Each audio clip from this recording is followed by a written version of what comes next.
we go. We're having some technical difficulties. Welcome to Frankly Speaking here on WYDC TV Big Fox. I'm your host, Frank Acom. Thanks so much for joining us. We're broadcasting live from the Hesselson studio here on Marcus Street in Corning. I can imagine that you can predict what one of the main topics will be this morning. A surprise. Not accepting the plea deal. We had talked about Michael Goodwin's hope that that would happen yesterday. There was a lot of, I would say skepticism that that would happen. But, of course, you know what has unfolded. So we're going to take a look at that. I have a little bit of housekeeping to do before we get to that. First of all, you can always reach out, contact me anytime during the program or after the program as well. I promised I would highlight this. Next week is a lot of Women's World Cup action that's going to delay the program, I think, every day except for Friday. I say delay the program. We will still have a live, Frankly Speaking, but it'll be after the broadcast, which is right around 8. I think last time it happened once, it was right around 8:15. We'll do a show until 9. So I hope that you'll tune in and be patient, or not be patient. I'm sure you're excited about the coverage, but that you'll stay with us on Big Fox and watch that live edition of Frankly Speaking right after the Women's World Cup action. That starts on Monday, and as I said, it goes till Thursday, and then we'll be back at 7 o'clock on Friday. Another thing that I have to mention, and I don't know if you need to set your alarm, what you need to do to catch tomorrow's program, but we have an amazing program. Right around probably 7:10, I'm trying to think of the time it would be. We'll be speaking with Lieutenant Herbert Thorpe. Lieutenant Thorpe is, first of all, 100 years old. It happened in January. And he's also an original Tuskegee Airman. How exciting is that? So that'll be tomorrow on the program right around 7:10. So do not miss our talk with Lieutenant Herbert Thorpe. And we'll be talking with Michael Joseph as well. They were at a special, in full disclosure, it's pre-recorded. They were at a special ceremony honoring Lieutenant Thorpe yesterday in Rome. And after the ceremony was over, they contacted me to do the interview. And it's amazing to hear his experiences as a Tuskegee Airman and what he did after his time with the Tuskegee Airmen. So that is on tomorrow's program. All right. So we're going to talk about Hunter. We have other issues as well. But I would love to hear your opinion on what unfolded yesterday. There's a lot of, I don't know, controversies, maybe not the right word. When we come back from break, we'll talk about it. But did you see how Hunter Biden arrived to court in that private motorcade entourage? Now, I know probably, I haven't heard an official statement from the White House, but I'm sure it's because of a security issue, something like that. But we're going to take a look at what that means. I got a couple quick questions I want to ask you about Hunter that maybe you know the answer to. That's when we come back from break. So stay with us. This is Frankly Speaking here on WYDC TV. Big Fox, please stay with us. All right. So I realized that we didn't go to break. As you can see, I'm trying to work on that technically. So you got a little bonus there. Seeing the technical side of things. I apologize about that, but we will hopefully be taking a break. If the next break will work, though I'm starting to think it may not. But we'll see.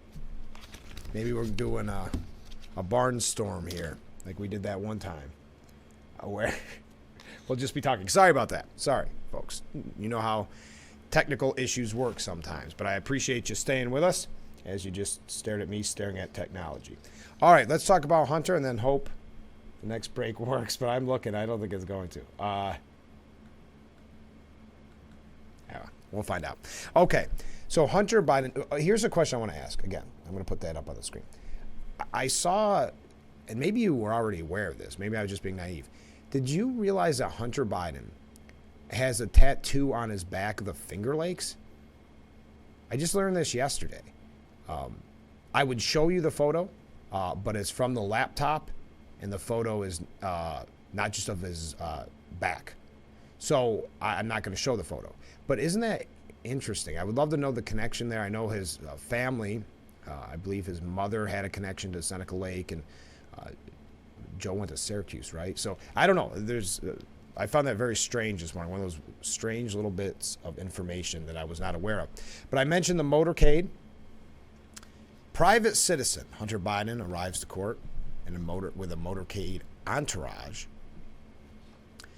It says first son Hunter Biden was driven to and from federal courthouse in Delaware in a motorcade comprising about a half a dozen SUVs, drawing outrage from conservatives.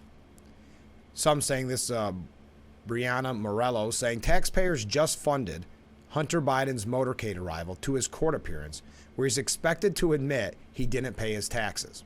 Of course, we know what happened later, but this is entering the not guilty plea. The DOJ just spit in your face and told you it was raining. I like Stephen L. Miller said why Hunter Biden's taxpayer paid for Secret Service motorcade only proves a father's love for his son. I kind of like that one. And they quote the press secretary who said, I'm not going to get into anything that's related to Hunter Biden. He's a private citizen. Well, like one commentator said, a private citizen with a motorcade and a security detail that lives at the White House, etc. So that started the day off. Then we go to what unfolded. Here we go. There was gasps as this started to crumble in court. And you got to give the judge a lot of credit. I know, I think it was Andrew McCarthy that we'll get to a little bit later on, praising this judge for taking what was really a sweetheart deal. I know that term's overused. And looking at it and dissecting it. And I mean, it appears to be, I'm no lawyer, but I think it with all that we've read and all that we've seen, Hunter's law team thought that this would get him out of any other future problems that might unfold with this investigation that is still ongoing. At one point saying, as you saw in the headline, tear it up. This is null and void. So spectators at the federal courthouse were left stunned when the plea deal started to collapse. It set off a chain of events. Yeah, I think the court, it actually lasted about 3 hours. And like the judge said, this was a rubber stamp deal, so they didn't expect it to last 3 hours. At one point, Hunter's lawyer, Chris Clark, threatened to tear this up right now, as if they were in the catbird seat, after such a great plea deal for them, a sweetheart deal. They were the ones making threats that, well, we don't like this anymore. He doesn't get full immunity after this for future as the investigation unfolds. Well, then we're going to tear it up right now. It was apparently a bid for blanket immunity for his client. Yeah, we already thought it was a sweetheart deal, but that adds to a next level of sweetheart deal. A gasp emerged from reporters. Yeah, this must have upset many reporters because they don't want to cover this anymore. They don't want to talk about this anymore. They realize an election is coming up. They want Biden to win said election. So to have this instantly become news again, and for some of the places reporting on it, this could be one of the first times they've really had to report on it. So those articles will be quite lengthy, trying to describe kind of a catch-up where we've been this whole time. Because if you look at the New York Times, we mentioned it yesterday, I believe, they had no coverage of the IRS whistleblowers in the Sunday edition or Monday or Tuesday. So when you think about it, they have to go back through and tell, hey, you guys may not know about this, but this is what's going on, and this is why everything fell apart in the court yesterday. So no wonder reporters gasped. More work for them, something they didn't want to report on. I guess they rushed off quickly to, break it to their news department. A gasp emerged from reporters and interested attorneys sitting in the gallery after the judge asked Assistant U.S. Attorney Leo Wise if there was an ongoing criminal investigation involving Hunter. And we know that Wise has consistently said that. We also know that the ongoing investigation is a great excuse not to have to comment on an issue. You cannot say the investigation is ongoing and basically go silent. And it also just will eventually go away, right? Wise replied, yes, and added that if the first son's defense team thought otherwise, then there's no deal.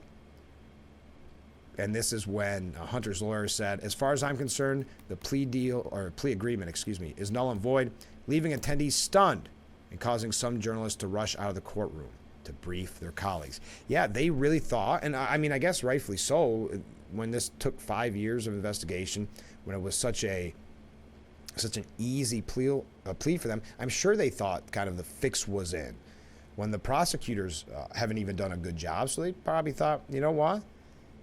We're in the catbird seat. We'll say that this is null and void, as if they held all the cards. Now, Hunter was stone-faced throughout the proceeding and passed the time doodling during one exchange between Wise and the judge. Now, I only mention that, he's just doodling. If I could just get my hands on those doodles, what do you make? $1.4 million with his artwork?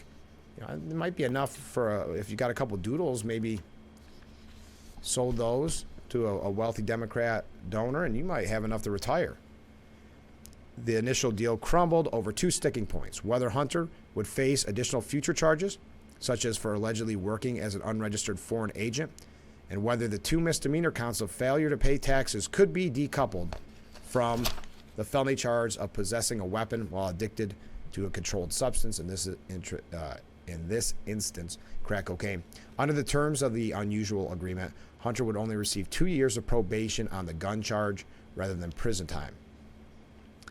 Now, the judge repeatedly expressed skepticism of the first deal, asking at one point, have you ever seen a diversion agreement that is so broad that it encompasses crimes in another case? Wise had to admit, no, Your Honor. So obviously, I can't remember who wrote it. We may get to it later, but it seemed like everybody felt confident the fix was in, the defense, the prosecutors, but the judge wasn't having it. The judge was not in on the fix.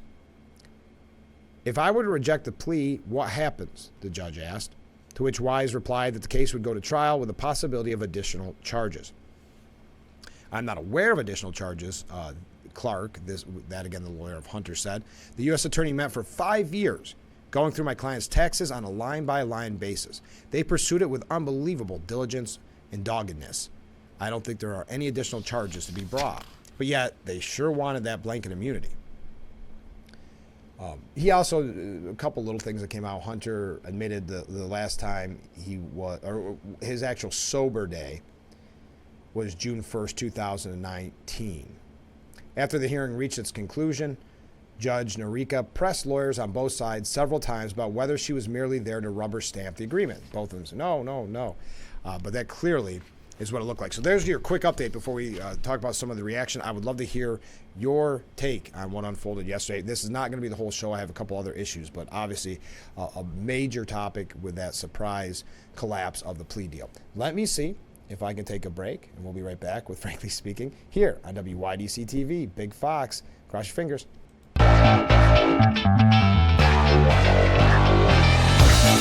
Welcome back to Frankly Speaking here on WYDC TV, Big Fox. I'm your host, Frank Acom, and we're broadcasting live from the Hesselson studio here on Marcus Street in Corning. So now with the rejected plea deal from Hunter Biden, the judge actually, it puts the Justice Department in the hot seat. According to Mike Howell, he's the director of the Oversight Project at the Heritage Foundation. He said something rotten is going on in the state of Delaware, and the judge sniffed it out today. We're thrilled her reasoning tracked with the arguments we laid out in our brief to the court. Hunter Biden won't be able to use this sweetheart plea deal as a get-out-of-jail-free card for any charges that may arise from the ongoing investigation into him. And that means that President Biden didn't get a pass either.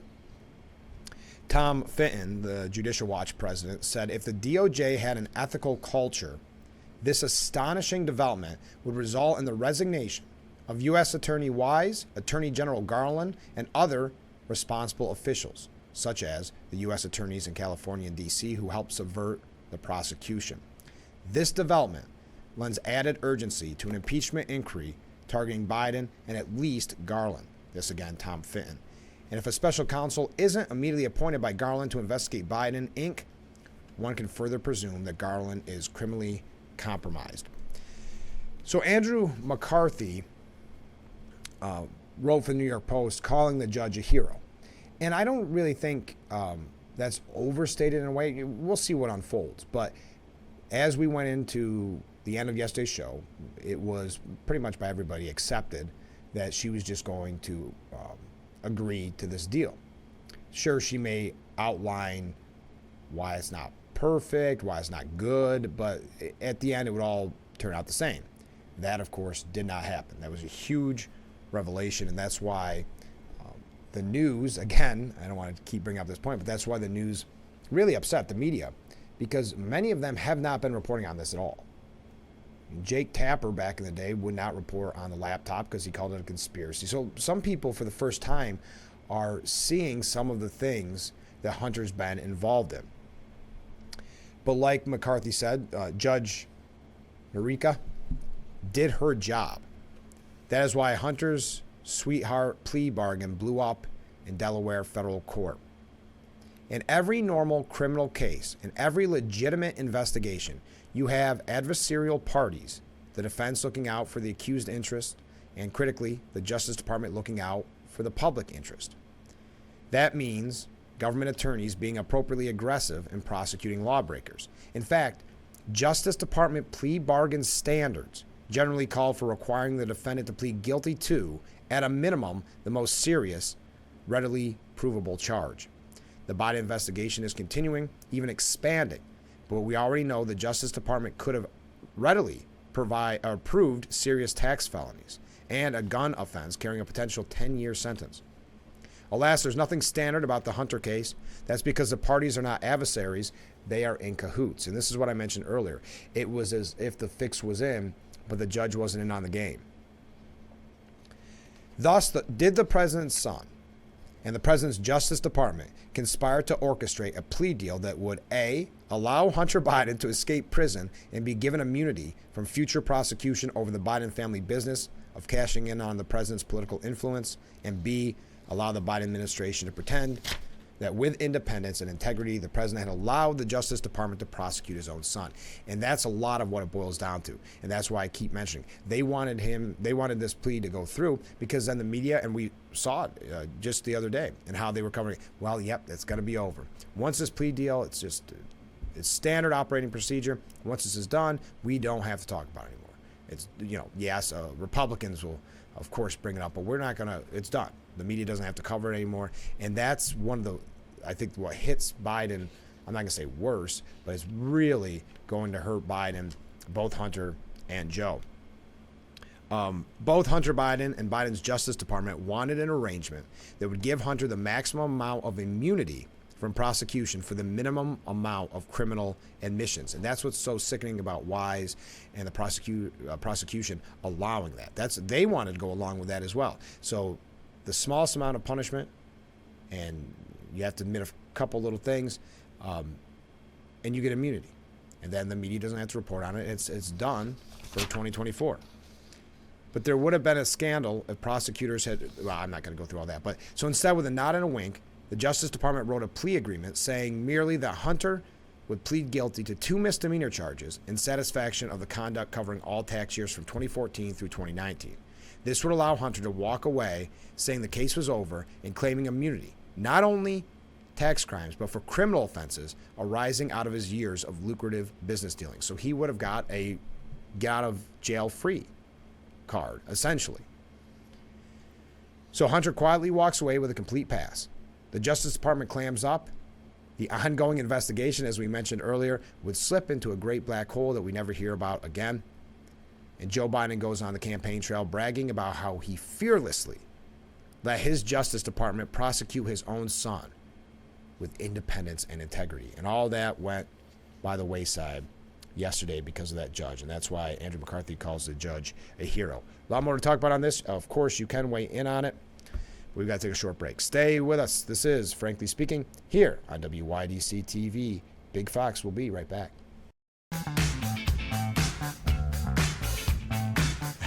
I am aware that you just got to watch me try to fix this instead of a commercial break. So I'm trying to get to the bottom of it.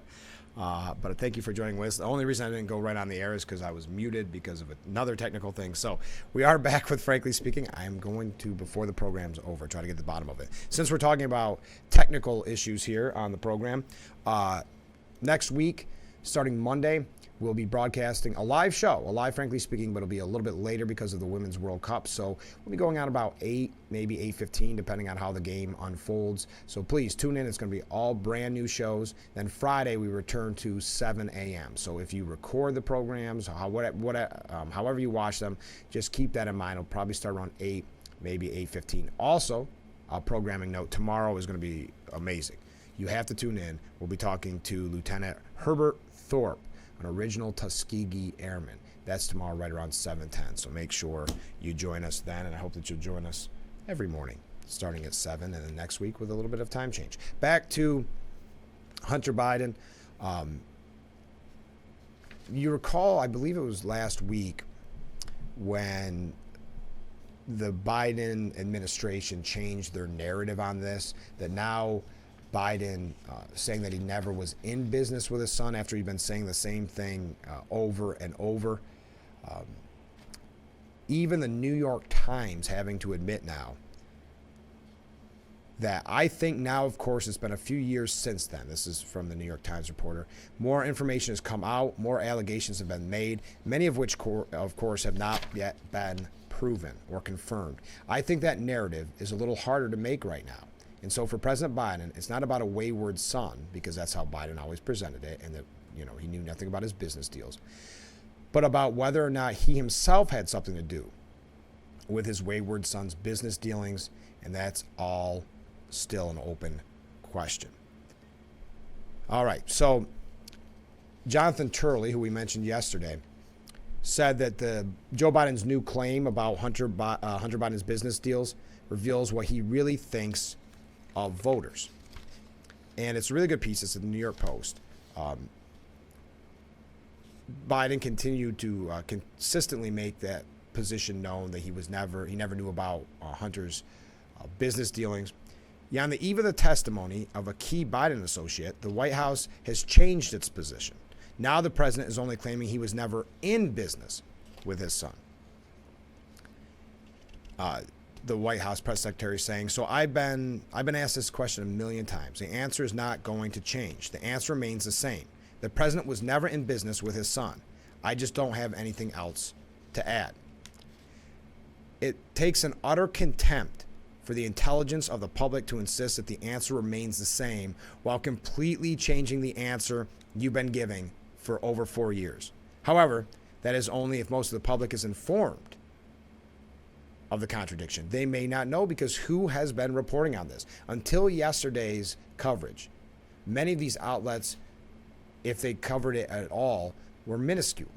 Where did you see, other than perhaps maybe conservative outlets, where did you even see the information about the IRS whistleblowers? None of the media in the White House press corps followed up on Turner's question when she said, nothing's changed.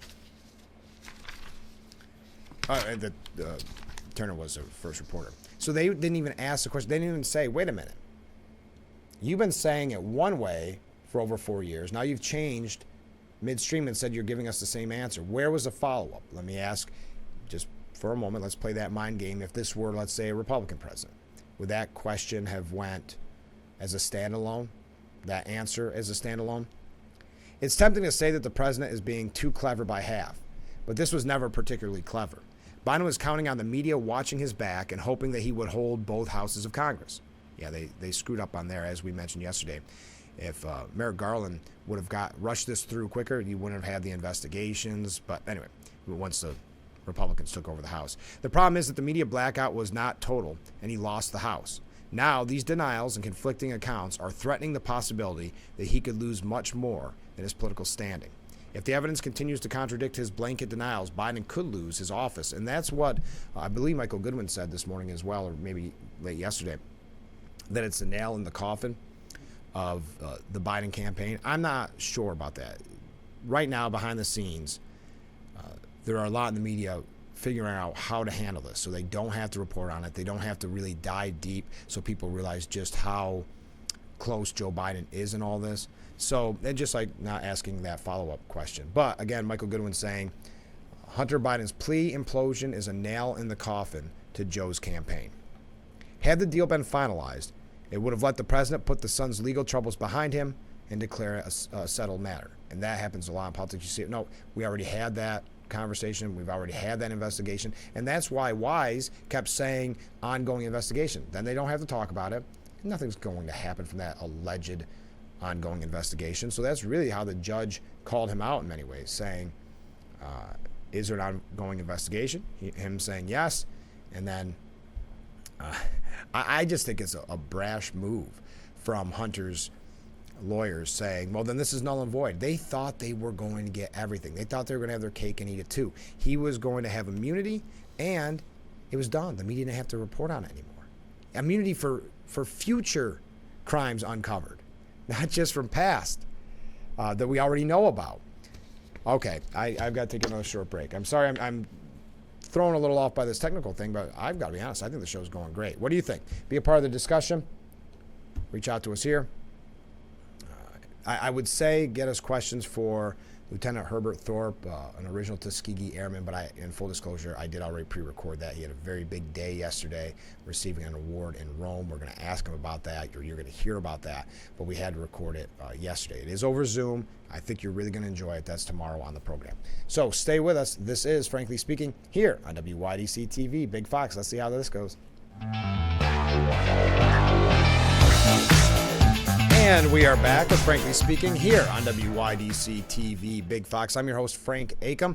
Thanks so much for joining us. We were talking about the plea deal, the implosion of the plea deal. Michael Goodwin, and I should put that up on the screen. I like to give credit where credit's due, says it's a nail in the coffin of Joe's campaign. I think that's perhaps from Michael Goodwin's standpoint, maybe a little wishful thinking. I think it's a little early for that. Like I said, the media currently is, I'm sure, behind closed doors figuring out a way to mask this to make it look better. But again, to Michael Goodwin's point, he said, for one thing, the media effort to pretend Hunter Biden's legal troubles were minor has now been shattered. And that is one thing they've, up until perhaps yesterday, been very successful with. And also very good at covering up the fact that because of the sweetheart deal, which the media continue to criticize Republicans for calling it a sweetheart deal, that how great of a sweetheart deal it was for Biden. The immunity. And to think that his lawyers thought that they could must be the judge and say, well, then it's null and void, or scare her in some way. Widespread, I'll go back to Goodwin here. Widespread coverage of the dramatic court scene will mean more voters will be aware not only of the son's vast misconduct, but also the way the Department of Justice and FBI abused their powers to protect the first family. Yeah, abuse it, that's a great way of putting it. Abuse their power. And you also got to think, too, in all of this, this could have, that the Biden administration thought, if this goes through, they could say, look what we did. We had that, and this has happened in the past where things like this work perfectly for Democrats because the media won't cover it. But just say, oh yeah, this was I did everything I could. This is the justice system. We had our Department of Justice look into my son. He pleaded guilty, and the rest is history. Move on. And that is no longer the case. Polls will likely show a growing public concern and suspicion after this information kind of unfolds for them, because again, I know I've said this a lot this morning, but many people hearing about this essentially for the first time, especially this much of the specifics for the first time. So without going through the whole piece, Michael Goodwin is saying, well, look, Robert F. Kennedy Jr. is doing good in the polls, 20%. You've got Gavin Newsom, which I don't know if you saw this story yesterday. Drudge Report was reporting on it. I think Showbiz411.com was reporting on it. That Gavin Newsom is going to try to broker an agreement with the unions and the Hollywood strike. Why is he? If he does that, I mean, one step closer. Now we know that that Gavin Newsom won't run unless Biden does say, okay, I've had enough. And that's what Michael Goodwin is suggesting could happen. That he'll say, no, I'm not going to run for another term. We know Democrats don't want Kamala Harris in there. Because her poll numbers are down. When I say there, I mean in the campaign, that she's not very popular. So could it be a Gavin Newsom? But time is not on the Democrat side, says Goodwin, and that's true. They would have to act on this very quickly if they want that to shake out. So expect to see signs of panic among activists and leaders as the political significance of the Hunter Biden developments sink in. So that's Michael Goodwin. Now, again, I'm going to talk about the media a lot this morning. I should have warned you about that from the beginning, because it's been a fascinating study in media bias from the beginning. Going back to the laptop and, of course, the censorship of the New York Post's breaking story on that, which has all been proven true. But you remember at the time, the media which were so quick to do this, call it Russian disinformation. You remember that? And you had that letter signed by the intelligence community, past intelligence community members saying, saying this reeks of Russian disinformation. And that works so perfectly because that gives the media an out not to report on it. And of course, it also gave social media an out, whether it was because of Russian disinformation or because they kept saying it was hacked, which again is not true, they could censor as well right before an election. So from the beginning, this has been covered up. Now, they flew too close to the sun. They pushed it just a little bit too far. And now you see that a lot of this will be exposed to many people for the first time or nearly the first time. So now what the media is trying to do is spin it. They'll either try to hide it, keep it quiet as best as they can, but it may be too far gone at that point to do that. Or they're going to say, and I have two examples of this, that Republicans are going to use this. W. James Ansel at CNN said, why the Hunter Biden plea hearing will fuel Republican outrage. Well, shouldn't it really fuel not just Republican outrage? Shouldn't it fuel people that believe in the justice system and that there isn't a two-tier justice system? That's who it should outrage. I mean, does anybody sit back and say he was going to be given immunity and feel comfortable with that? I mean, even ardent Joe Biden supporters, ardent Democrats, doesn't that sit a little uneasy with you? So then the other thing is, I don't know if you could call about whataboutism. I guess that's not really what this would be, but they'll say this is just they're going to use this just to make it a distraction from Trump's indictments. That's what Stephen Collinson and others are reporting it as. How a new twist in the Hunter Biden case and Trump's possible third indictment are defining the 2024 campaign.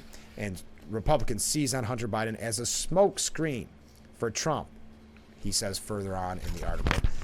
So a smokescreen for Trump. So you're suggesting that we should ignore what happened yesterday or ignore the Hunter Biden trials and tribulations? I'm really confused by that. I mean, you should really be ashamed to suggest that this isn't something that should be reported on or this isn't something that should be looked into. And by the way, you can say what you want, but it wasn't looked into. That's why they said there's an ongoing investigation, and that's why this whole plea deal fell apart. He wanted immunity from anything they discovered in that ongoing investigation. If that doesn't outrage you, no matter what party, I would be shocked. I mean, that is a two-tier justice system, I would ask, and I don't want to keep using that term. I don't like overused terms, but I would ask, do you feel you would get anywhere near this plea deal? Again, that was rejected, but anywhere near that plea deal if you had done anything similar to this? Just ask yourself that. Again, it's not a political issue. This is not a biased point. I think people should just be outraged about the sheer lack of justice if that plea deal went in. And that's why so many people praising the judge. But we've got to take another short break. It's not going to do it. No, I don't think. I think we're going to have problems. But I don't want you to just have to stare at my back. So let me see if we go to break. Just be patient. We're working here. So we're going to take a short break, and then we will be right back with Frankly Speaking here on WYDC TV, Big Fox. We'll see how this goes. Stay with us.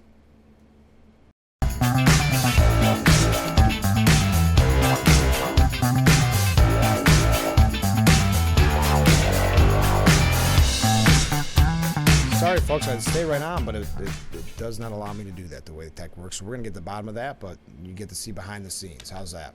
Frankly Speaking, thanks for sticking with us. So I wanted to go back to Stephen Collinson, again, to show you how the media really hopes you're not paying attention, really hopes you just believe them and don't do the research for yourself, or just even see what you see with your own eyes. Don't believe that. Believe what Stephen Collinson has to say.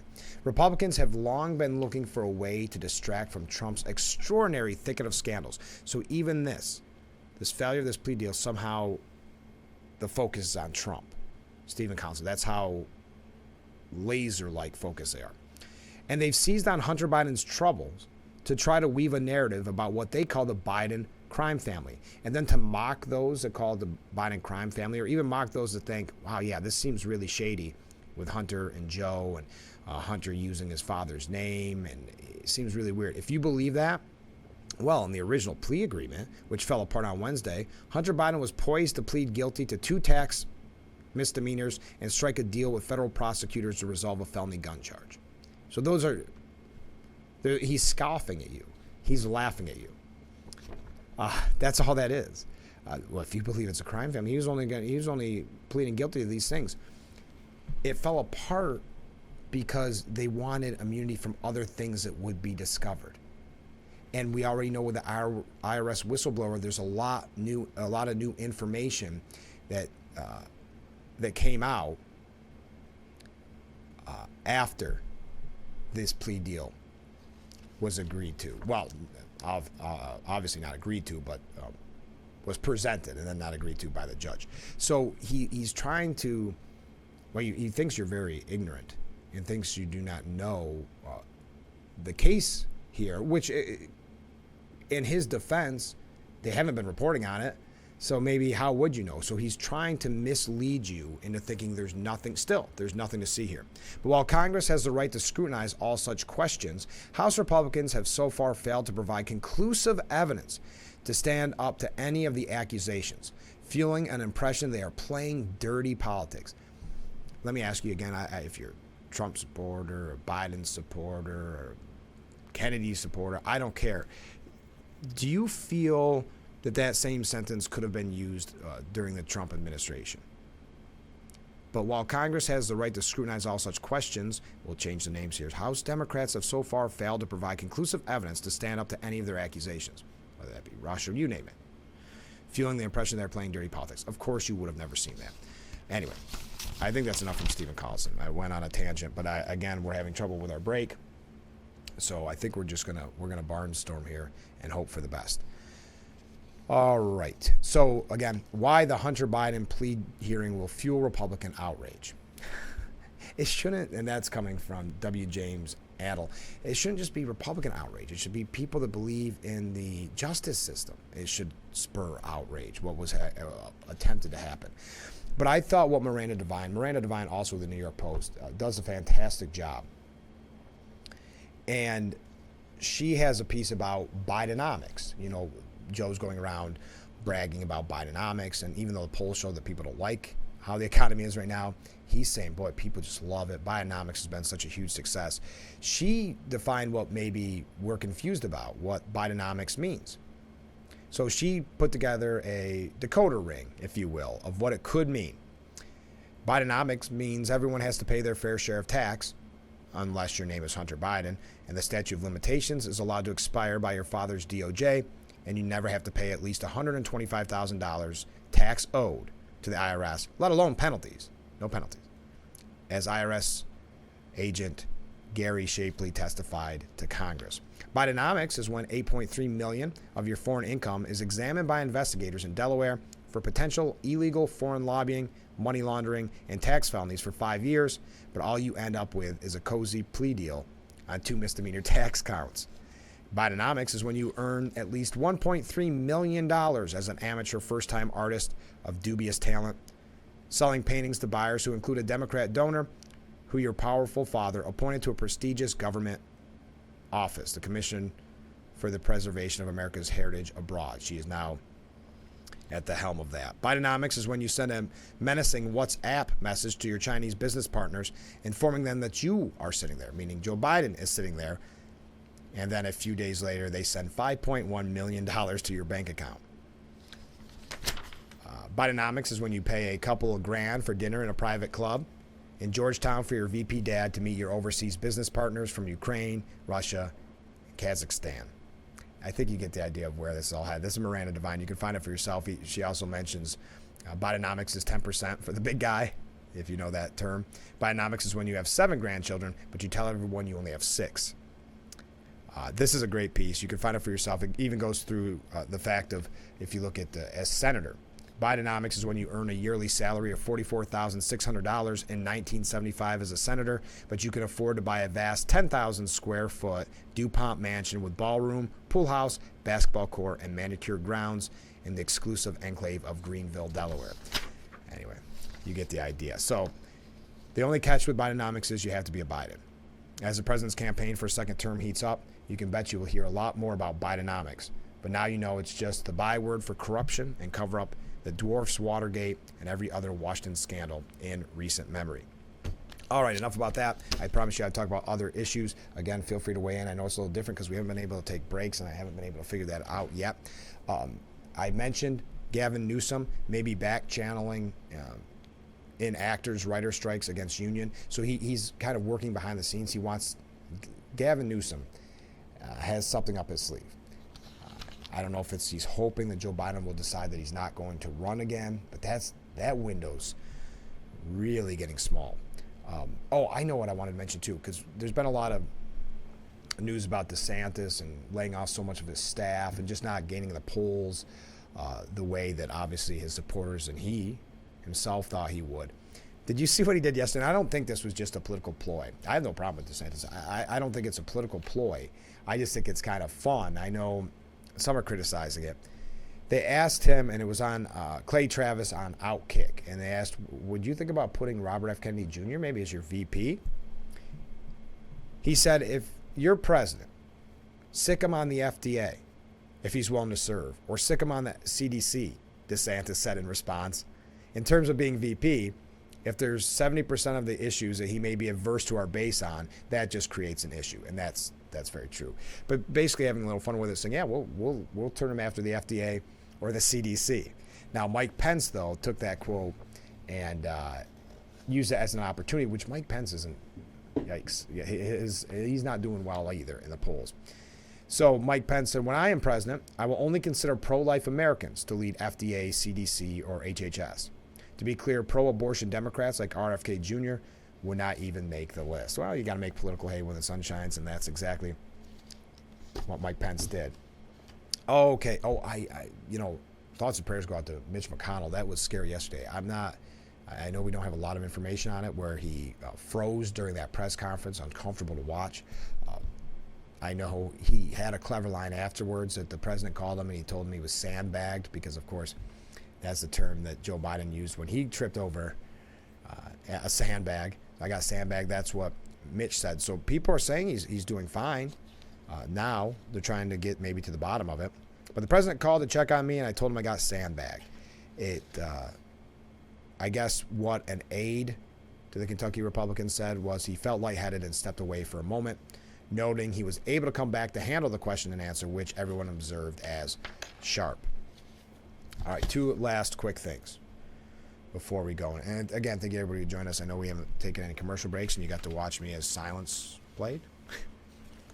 And I appreciate you for doing that. Again, on tomorrow's program, we'll be talking to Lieutenant Herbert Thorpe, and he is an original Tuskegee Airman. I know I've talked about it a lot this morning, but I'm very excited about that. I think this is great news. We've talked in the past about people that maybe decide college isn't for them, right?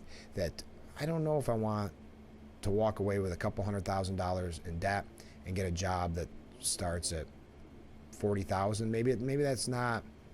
Maybe my major in basket weaving wasn't worth the money. So a lot of people are saying there's that skills gap, go into the trades. And according to this is from CNBC, so take it with a grain of salt. But they said high school shop class is back. And it's here to fill the trade skills gap. I think it's a wonderful idea. You see people, and I know this conversation has been had by many, but you walk out of college with $100,000 in debt, take a lifetime to pay off, or some people right out of high school walk into a job where they're getting paid $100,000. So I just thought that was maybe a sign of good things to come.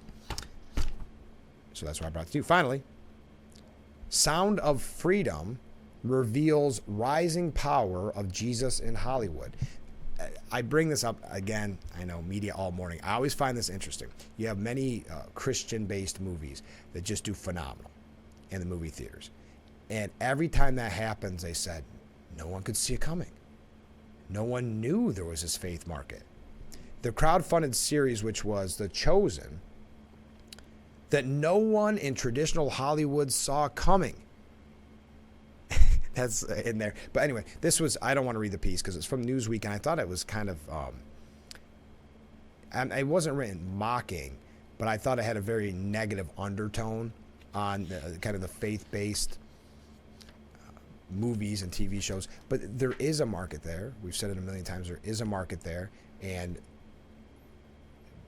Hollywood, for their bias, for whatever the reason, does not want to tap into it. They don't want to produce those movies, but there's others that have done a great job with it, and I know many of you have talked about Sound of Freedom. I've not seen it yet. I've heard wonderful reviews, but that's an example of doing better than some of the Hollywood blockbusters that have come out. And again, they're always shocked. It's always like, like economic reporting.